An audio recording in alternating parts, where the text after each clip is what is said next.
bread. And forgive us our trespasses, as we forgive them that trespass against us.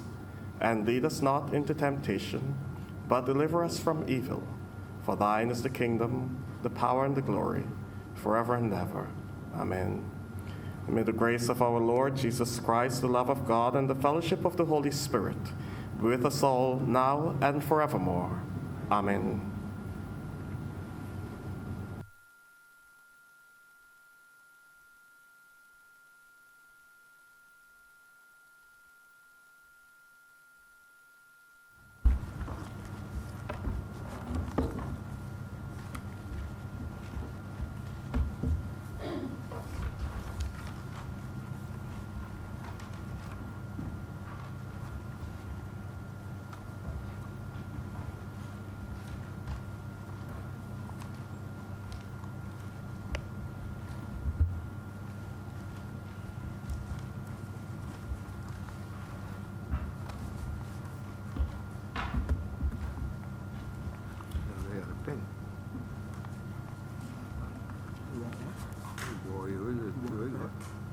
Make sure I get it back though.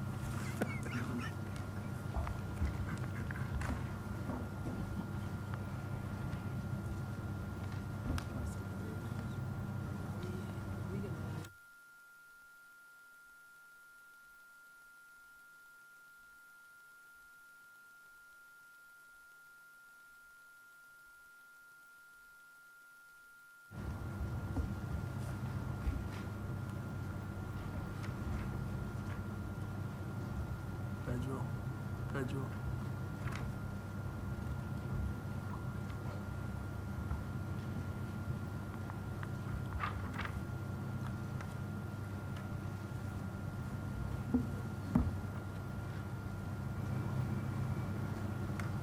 Messages from Her Excellency the Governor General. Announcements by Your Honor the President.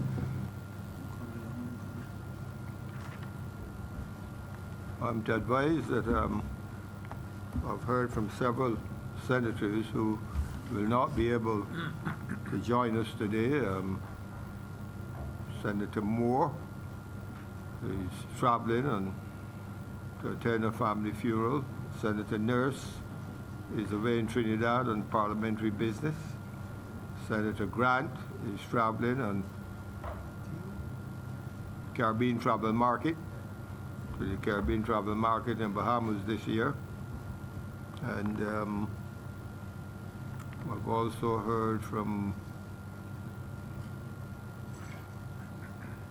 Senator Tate, who is off island.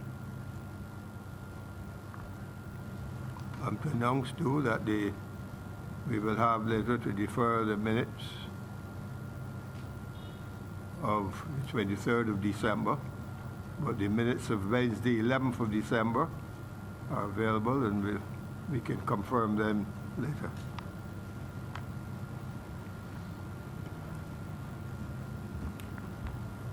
I think we've dealt with all the people, Moore, Nurse, Grant.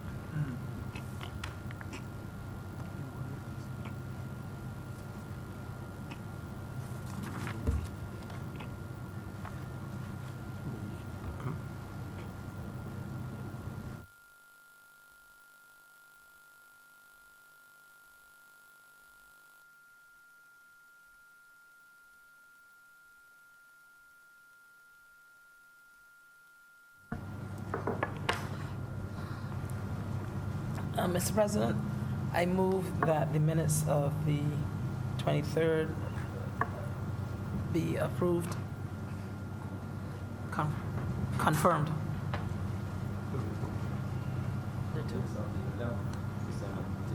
Oh, I'm sorry. Sorry, Mr. President.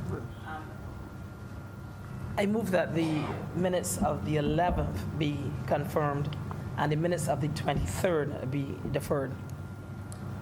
I'll deal with them one by one. The question is that the minutes of Wednesday, 11th of December 2019 be confirmed. All honorable members in favor, please say aye. Aye. Those against, please say no. We think the ayes have it. The further question is that the minutes of the 23rd of December last be deferred. All honorable members in favor, please say aye. Those against, please say no. We think the ayes have it. And the minutes of 23rd December last are now deferred. Presentation of petitions, presentation of papers. Just let me acknowledge this. Before we get on to our business, I'm happy to recognize that in the visitors gallery we have parliamentarians from Canada who are visiting, and we hope to have lunch with them later and to share their company throughout the day and particularly later in the afternoon. Welcome.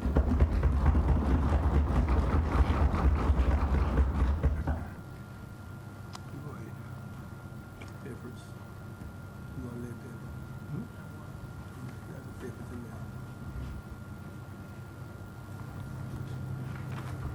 there. Presentation of papers.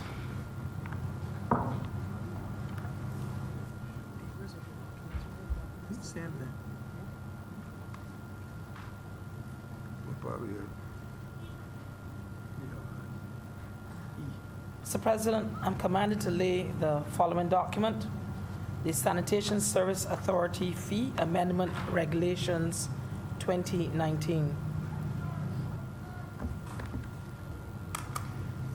Reports from select committees. Questions to ministers. Requests for leave to move the adjournment of the Senate on matters of urgent public importance. Statements by ministers or parliamentary secretaries. Personal explanations. Motions relating to the business or sittings of the Senate and moved by a minister.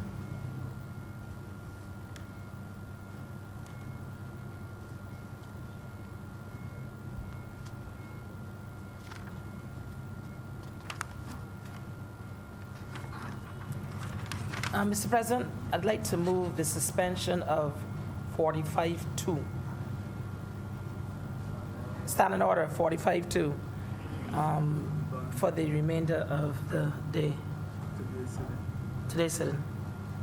the question is that standing order 45-2 be suspended for the balance of the day's sitting. All honorable members in favor, please say aye.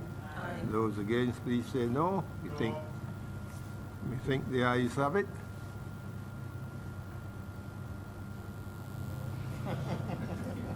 Introduction of bills. Any bills to be introduced to be read the first time? Any bills to be read the first time you see them?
Mr. President, I beg to move the first reading of the offenses against, the first reading of the Constitution Amendment Bill 2019.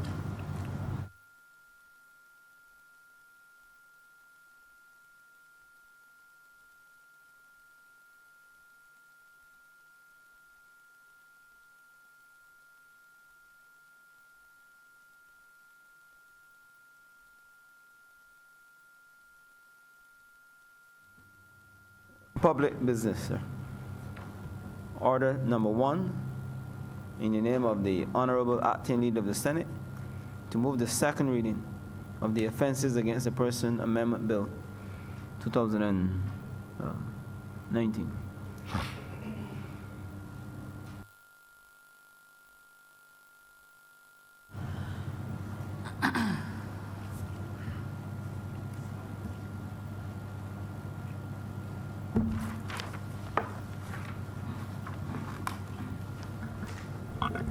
Mr. President,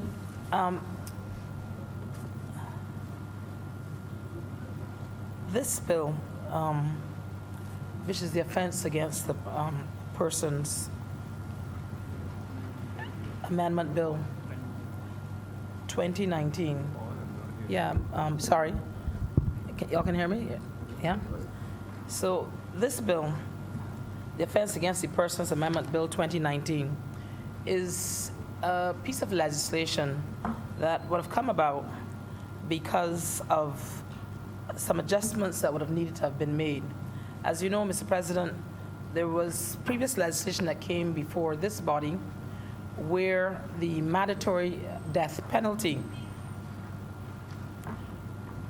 was seen to be unconstitutional, and we made amendments to that bill and to a new act where it gave judges discretionary powers in able to decide whether someone gets the death penalty or any other sentence that they thought to be applicable.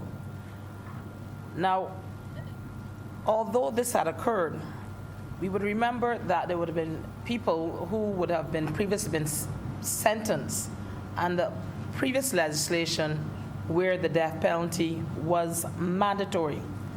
And those people would now be in a situation where they were not given the same discretionary courtesies as those that now face that identical offense.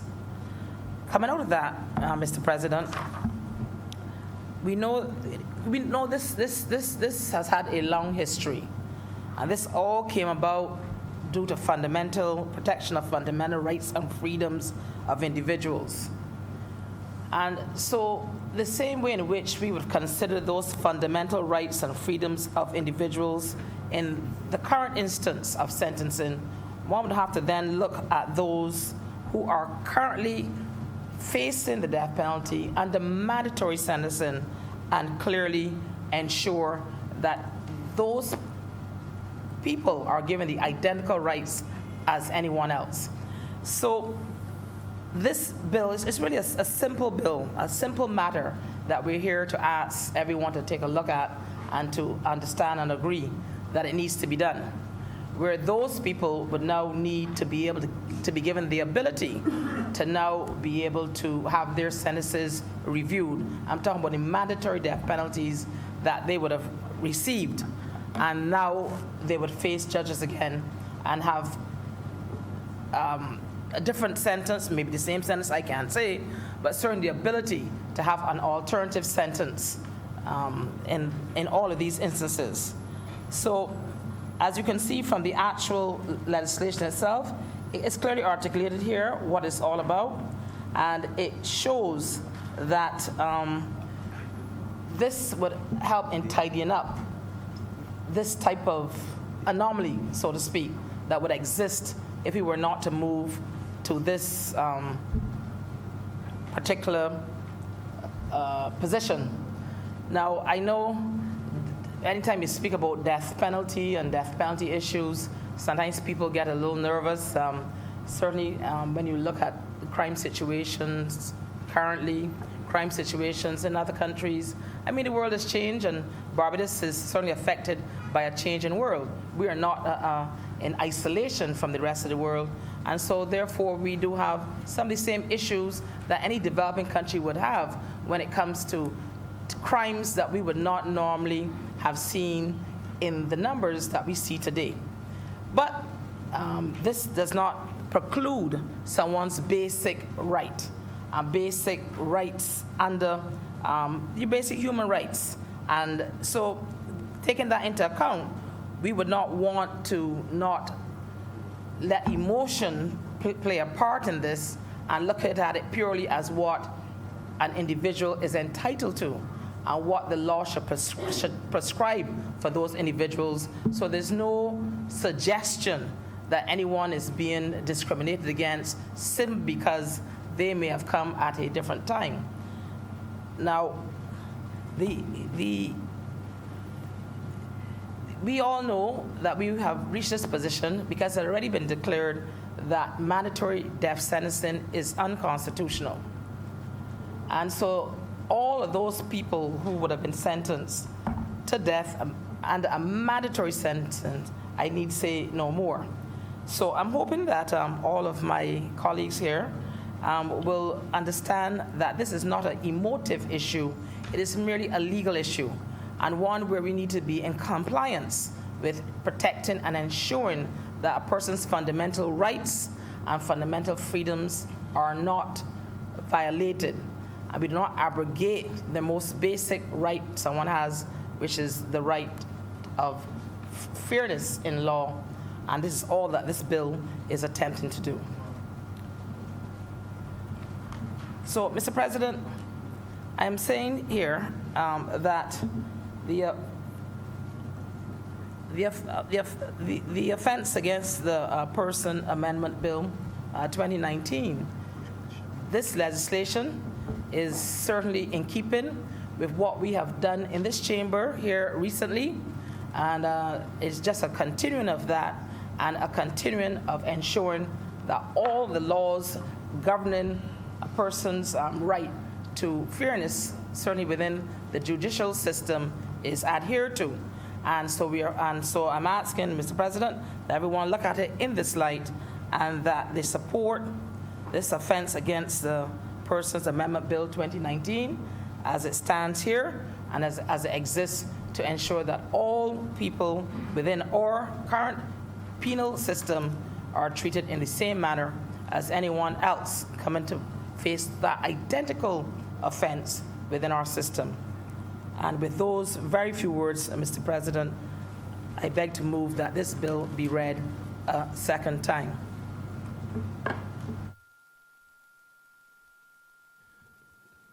I Thank you. recognize Senator Boyce. Thank you, Mr. President, and I will start with a personal wish for us all in this chamber to have a healthy, prosperous, and hopefully less contentious New Year. Mr. President, the legislation brought before the House today is one which, as set out by Senator Moore, seeks to rectify and bring in line the Offenses Against the Persons Act to reflect the changes previously made in the Constitution quite recently. And I think, sir, that we all have accepted, well, certainly there's no choice in the matter, but we all have accepted the ruling of the Caribbean Court of Justice in this matter, which brings us in line with the majority of the international community. And we have done away with the mandatory death sentence for the case of murder, and we now have the discretion within the judiciary and whatever other safeguards we have been able to preserve. So what, as set out by Senator Moore, we're dealing with today, sir, is to ensure that those persons who were previously sentenced have the opportunity to return, to have their matters not reheard, but the sentence reviewed, with the court having the benefit of the legislation, which empowers the judge to consider another number of factors in determining an appropriate sentence. And what was not pointed out by my colleague, Senator Moore, is that there is one restriction in that it's expressly provided that when the reconsideration is done, death will not be considered as a penalty. Now, I assume this stems from the fact that previously the sentence of death would have been unconstitutional. So therefore, if you're resentencing, you can't put yourself in that double, dare I say, jeopardous position. That was deliberate, okay? Now, what it does lead to, though, Mr. President, is that when we rise to have this discourse at this time, I think it's fair to recognize that as Barbadians, we are all understandably concerned with the current crime situation, especially the gun violence that is rearing its head. And you've heard me make statements in this chamber, sir, about the civic compromise which constitutes the Barbados that we existing, sir.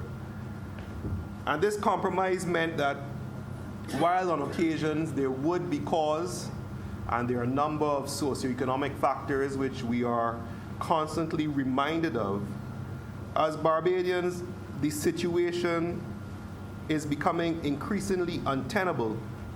And I believe it's fair to say that the public will support the government in whatever initiative the government believes necessary to wrestle the situation to the ground.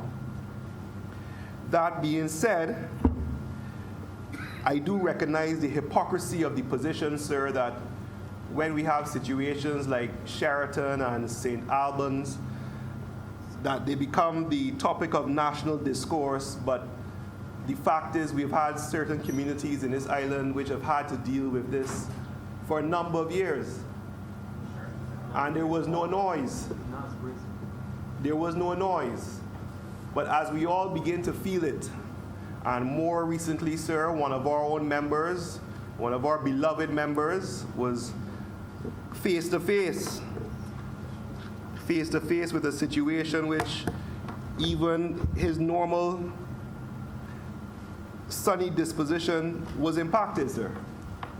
So the point of the matter, what I'm getting to, sir, is that the government has the public behind it, and during this period should use the initiative while you have this level of public support to take the necessary steps. Now, we recognize, and it's an age-old debate, how far do we go in the preservation of the society? What rights are we prepared to see eroded to provide security? It's a heavy burden which the government has to bear, and we do sympathize with the position of the Attorney General. It's a rough position to be in. But I feel confident, sir, that the appropriate steps will hopefully be taken sooner rather than later. As someone told me recently, we all know the answer, but the question is the solution. And sometimes you have the answer, but when you have to show the work in, it's a bit dubious. But we can't be debating this legislation, sir, without recognizing and certainly not seeking to appeal to any form of outcry or knee-jerk reaction. We do recognize the issue of cause and effect. So while we have this debate, Mr. President, the legislation which I am in support of, I think I would like to urge the government to do what they have to do, recognize the public's concern about the situation, and take the necessary steps in the most appropriate manner to see that the situation is resolved. That's my contribution, Mr. President. Thank you. I think you. Any other honorable senator wishing to speak? Senator Franklin, happy to recognize you, sir. Yes, thank you very much, sir. I won't be long. I promise you today I won't be long. I have already spoken on the issue of the courts legislating for us. the Caribbean Court of Justice has determined that the mandatory death penalty was unconstitutional. I doubt very much that it was, but it is now because they said so. They're the highest court. Sir, we must be careful with judges substituting their own opinion for what the law is supposed to be. We've had it before in Pratt and Morgan from the former place, the Privy Council, when they decided that if a person is sentenced to death and the sentence has not been carried out for 5 years, then you have to commute. That was never the law of Barbados. That is what the judges made up. Judges are not elected to make law. Mind you, I am not sorry that the mandatory death penalty is gone, because I am always wary of the fact that a person could be sentenced to death and executed, and then find sometime down the road that it wasn't him or her, as the case may be. So I am very wary of that, and we've seen several instances in other countries where people were in jail for lots of years and then turned out they were innocent.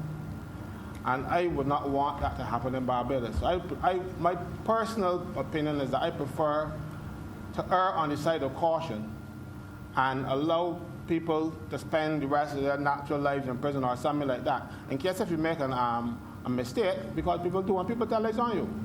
You know, I remember people telling lies for me once, and just once. I was at school then, and I'm always then wary of witnesses. You know, this guy used to beat everybody in the class except me. But one day he was beating this fellow, and I intervened, and I put some lashes on him, you know. And we were taking out the headmaster, and I pleaded that he troubled me first. Everybody else in the class came along and said so.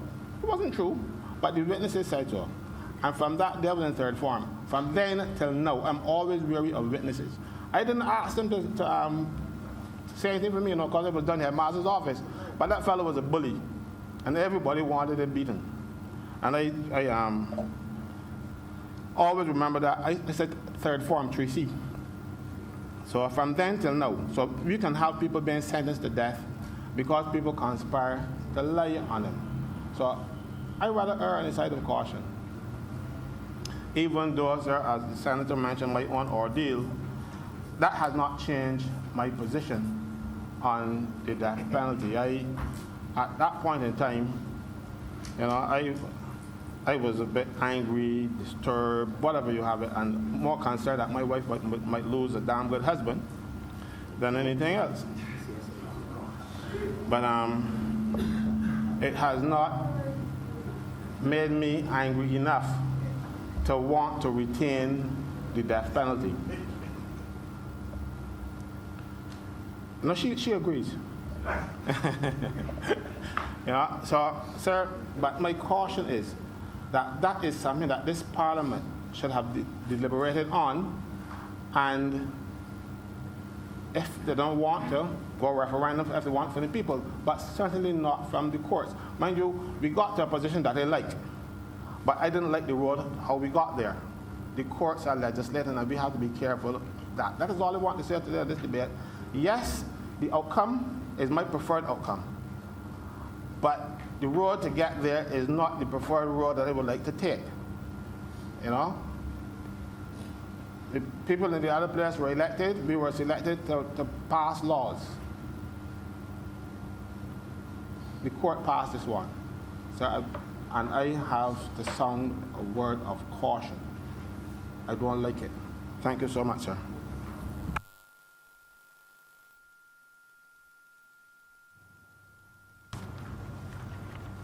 Any other honorable senator would like to contribute to the matter before us?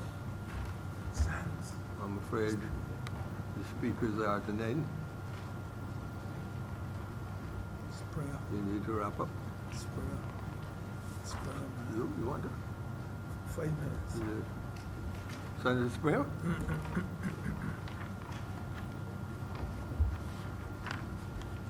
Thank you, Mr. President, for the opportunity to speak. I certainly cannot speak to this amendment with the eloquence of the lawyer on the other side of the table, but I can speak to the overall transformation of the legal or judicial system in Barbados. Mr. President, as alluded to by the acting leader of government business, the world is changing. Barbados is changing. We are seeing things in this country that we never imagined that we will see. A culture has taken root in this country that, even though if we really dig deep, we can perhaps find the origins of this new culture. The fact still remains that we could have never imagined, perhaps 10, 12 years ago, that we will find ourselves here in this position. And for that reason, Mr. President, this government has, in its judgment, seen it fit to continue to improve our judicial system. And this amendment is just one step in that direction. And I'm glad that our Canadian visitors are here, because I'm sure that they are probably going through the same transformations within their judicial system. They are celebrating 153 years of Confederation, and certainly another 38 years or so of their freedom, charter of the rights and freedoms. So they're going through the same process because they endure the same problems that we see here: delays, judges not having the discretion to impose sentences that they deem as fair. And it's some of the things existed in this country where if a person was charged with murder, the death sentence was mandatory. There was no scope for any kind of mitigation as long as it was murder. But we have changed that. But in the course of changing that, there were persons, a number of persons, they're languishing on death row, who would have been impacted by the recent change in the legislation. Now, I don't think it's fair. It's fair that we make amendments so those persons could then benefit from this, from having a second look. A re-examination of the evidence, of the circumstances that brought them to the point where they are in jail sitting today, and give them the opportunity to have their sentences commuted, or to at least have a second look, to ensure they enjoy the same freedoms, the same rights as every other Barbadian now going forward who commits a similar offense would enjoy. And I don't see it as a contentious piece of legislation. I'm glad that the voices I heard on the other side of the table and on the other side from the opposition are voices that more or less support this piece of legislation, because they see what we are trying to do here. We understand that we are dealing within a context where persons are committing more heinous crimes, more brazen crimes, but at the same time, we still have to protect the rights of those persons. And I think this piece of legislation is basically doing that. And I am pretty much in full support of this legislation because I see what it's trying to do. And I can see along the line that there are a number of things in this country that we have to fix, but it's going to take small steps like this one to fix those problems. And they're not easy fixes. Because if there were easy fixes, the number of countries that would have set out on this journey, because I think a lot of the transformation that's occurring happened in the last 18 months or so. But there were other jurisdictions that would have started years ago, who would have had perhaps a more progressive government throughout in the last 10 years or so who would have seen the importance of this piece of legislation as opposed to the one that we would have had to endure here in the last 10 years or so that for some reason never saw the importance of important legislation, transformational legislation. But as I said, it's a step in the right direction. It's going to take a number of small steps like this. It's not going to be easy, but it's necessary. And whether where we sit now was different from where we stood then, or vice versa, the fact remains that times have changed. Things in Barbados are changing, and there's a need to move with the times and ensure that not only are the lives and the security of Barbadians safeguarded, but those persons who would have run afoul of the law in the past, that their rights and their freedoms too are also safeguarded. And with those few words, Mr. President, I just want to fully associate myself with this piece of legislation and the sentiments of my colleagues on both sides, and I'm obliged. Thank you. Next recognized Senator Greenwich. Mr. President, I only rise to make. Got good taste. I have good taste. Always have good taste. She has good taste. Also. Mr. President, I just want to just add one sentence to what has been said so far. And I would hope that this amendment, it is not seen as any softening of our position on the question of murder.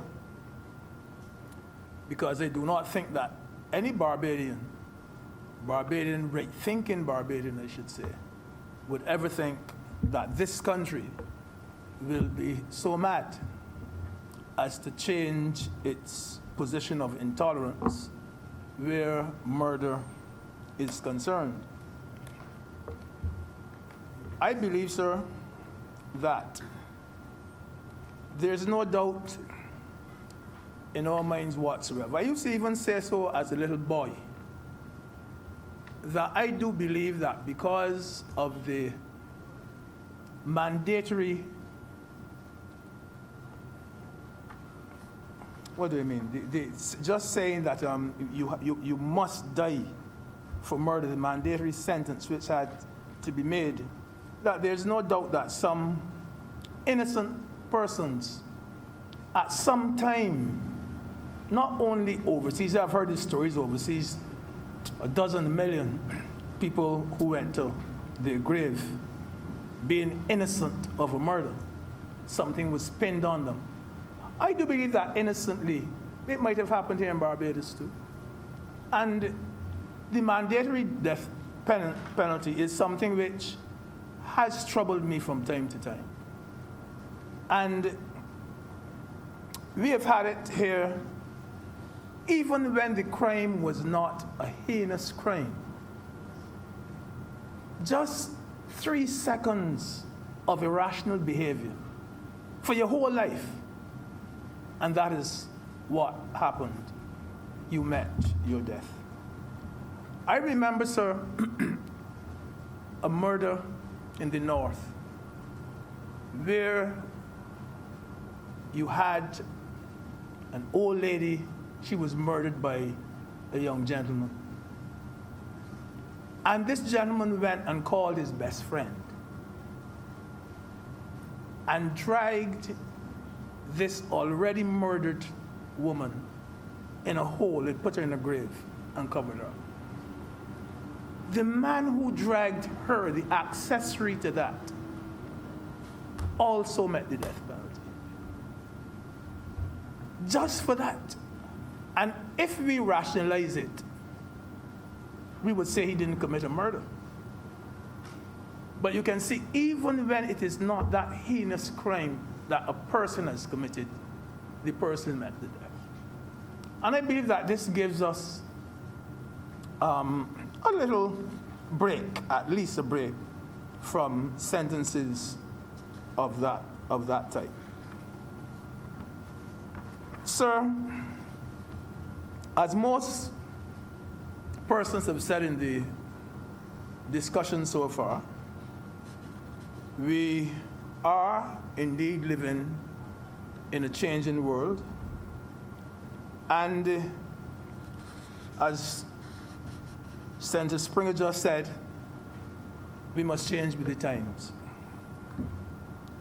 And there are things which are being thrust on us as we try to get in line, which perhaps we never countenanced when we were teenagers. The whole question of getting bail for murder is something which troubled me too. And I remember when the former Prime Minister first heard it, he said he had never heard about it. He didn't even know that it could happen. And sir, I wouldn't go as far as to say I didn't know it would happen, but it took me by surprise too. And it is something which is happening fairly often. Well, I shouldn't say fairly. It has happened on quite a few occasions already. Has happened quite recently, where someone actually got bail for murder. One of the, and perhaps the last point I make before I take my seat, the whole question of Senator Franklin says he does not think that the judges should make law.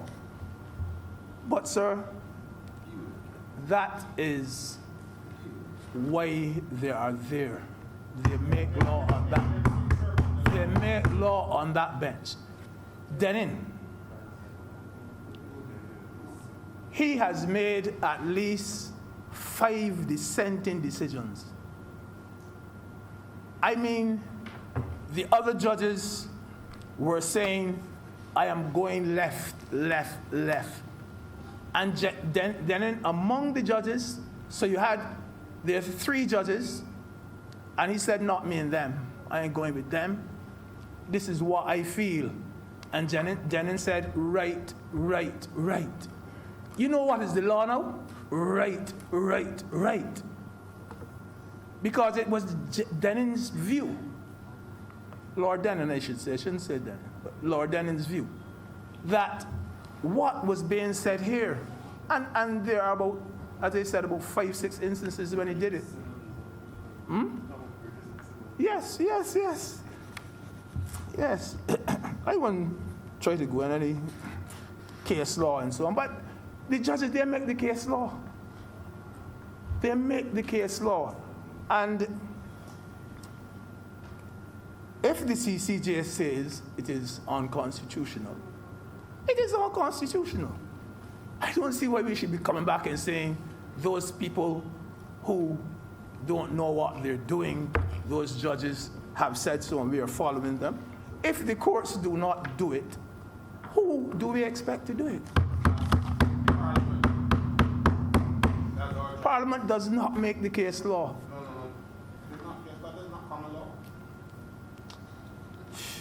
Anyhow, I wouldn't go into any argument with law about Senator Franklin. But Mr. President, I just rose to agree with most of what the other senators have said, that we are living in a changing world, and perhaps we've seen from time to time a few things happening in that area of sexual offenses against, offenses against the person. I don't know what's on my mind this morning. But I fully support the amendments.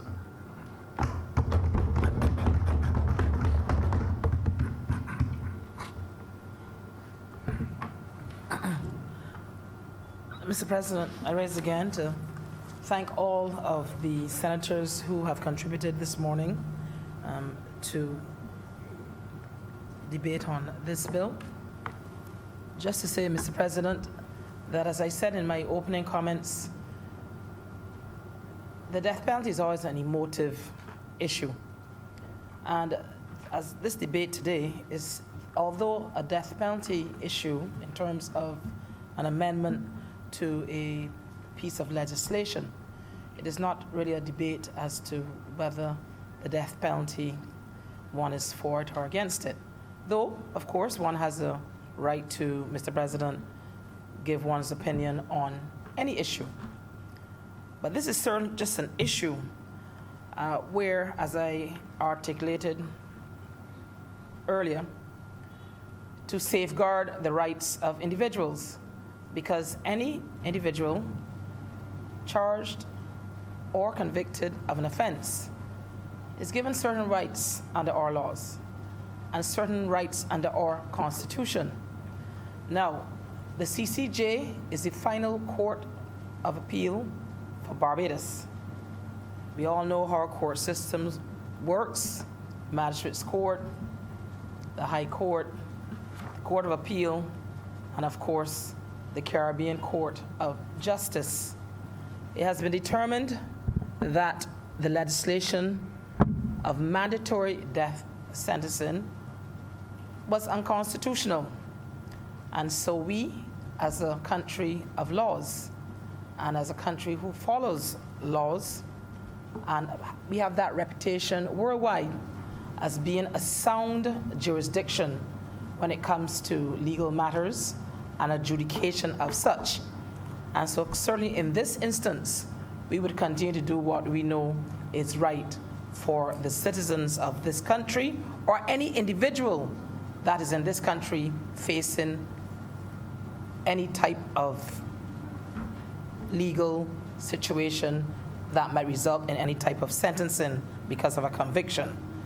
And we'd want our system to remain as sound as it can be. So it's not so much as to what our own individual opinions are with regard to the death penalty issue itself, is whether or not this law, this amendment to this piece of legislation, Mr. President, is what would keep us in compliance with what is sound law and sound best practices for safeguarding the rights of individuals. And so that is why we're here today.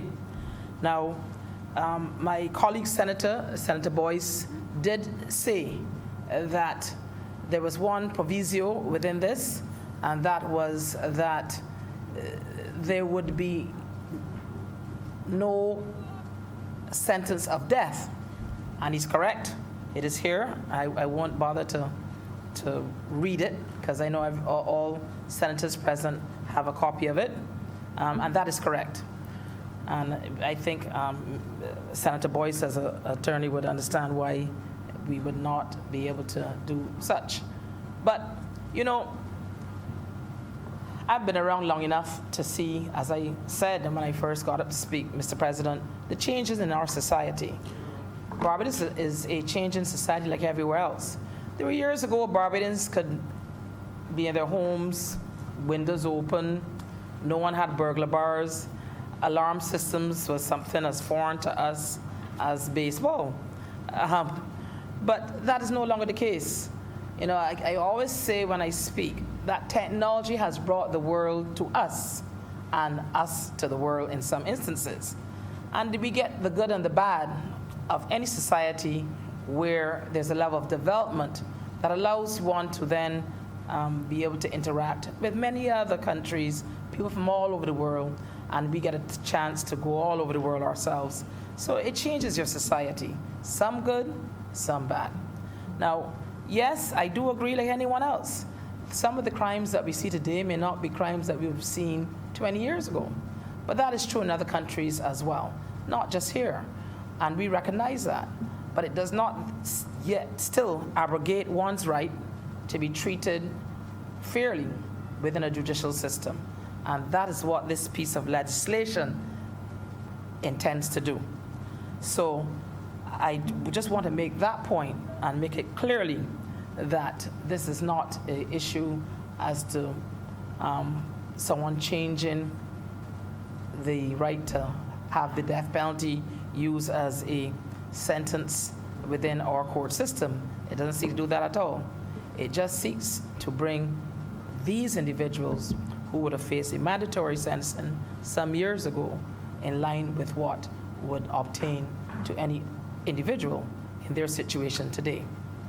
And so, Mr. President, with those few words and explanation as to what this legislation is really all about, I beg to move that this bill be read a second time. Question is that the bill under consideration be now read a second time. All honorable members in favor, please say aye. Aye. Those against, please say no. Me think the ayes have it. President, I beg to move that Your Honor now leave the chair and the Senate resolve itself into committee for further consideration of this bill. And the Senate resolve itself into committee of the whole Senate for the further consideration of the bill in detail. All honorable members in favor, please say aye. Those against, please say no. We are now in committee.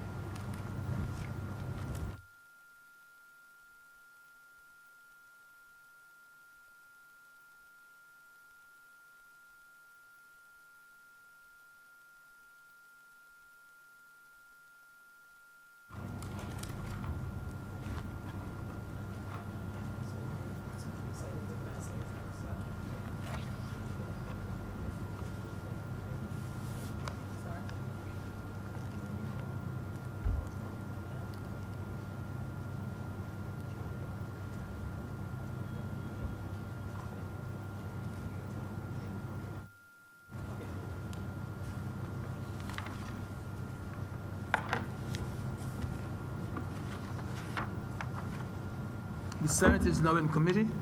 Clause 1.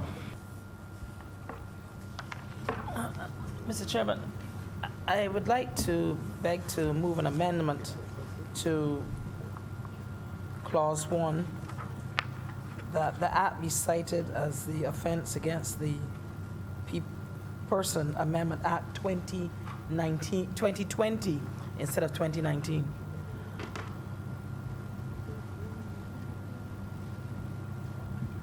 This is in the short title.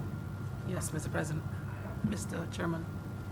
Members will note that the short title of the act says Offenses Against the Person Amendment Act 2019. There's now been a motion to amend it to 2020. Any objections? Those in favor, please say aye. Aye. That's clause Clause 1. 1. The question is that clause 1 as amended stand part. Honorable members in favor, please say aye. Aye. Those against, please say no. Methinks the ayes have it. Clause 2. Mr. Chairman, I beg to move that Clause 2 stand part. The question is that clause 2 stand part. Honorable senators in favor, please say aye. Those against, please say no. Methinks the ayes have it. Report. Report. Mr. President, I beg to move that You do no report. you now report to His Honor the President the passing of one bill in committee With amendment. with amendment. Sorry. The question is that I do now report to His Honor the President the passing of one bill with amendment. All honorable members in favor, please say aye. Those against, please say no. Methinks the ayes have it.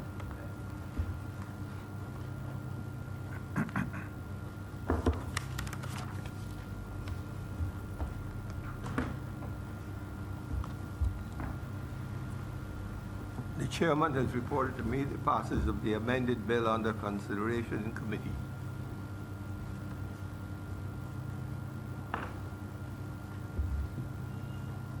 Mr. President, I beg to move that this bill now pass and be cited. Oh, the third. Beg to move a third reading of this bill. The question is that the bill under consideration be now read a third time. All honorable members in favor, please say aye. Aye. Those against, please say no. We think the ayes have it.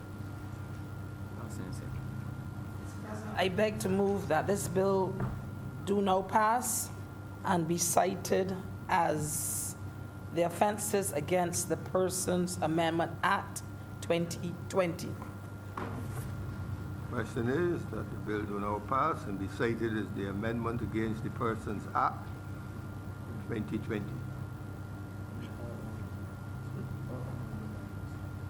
All honorable members in favor, please say aye. Aye. Those against, please say no. I think the ayes have it.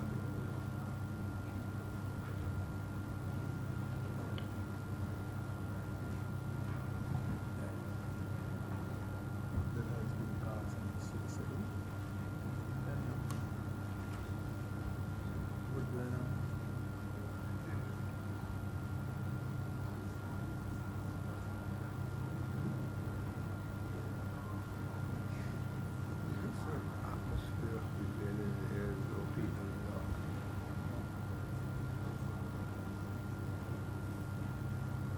Yeah, we will be able to we're not back in earnest. We have to warm back up.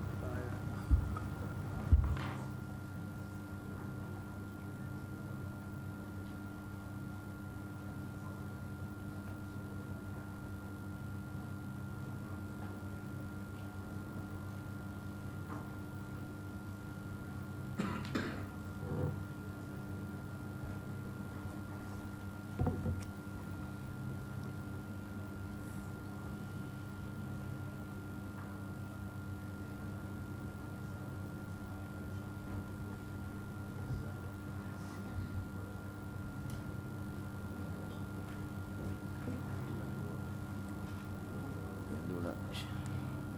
Do lunch. Lunch.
Mr. President, I would like to beg to move that this sitting be suspended until 2:10 for lunch.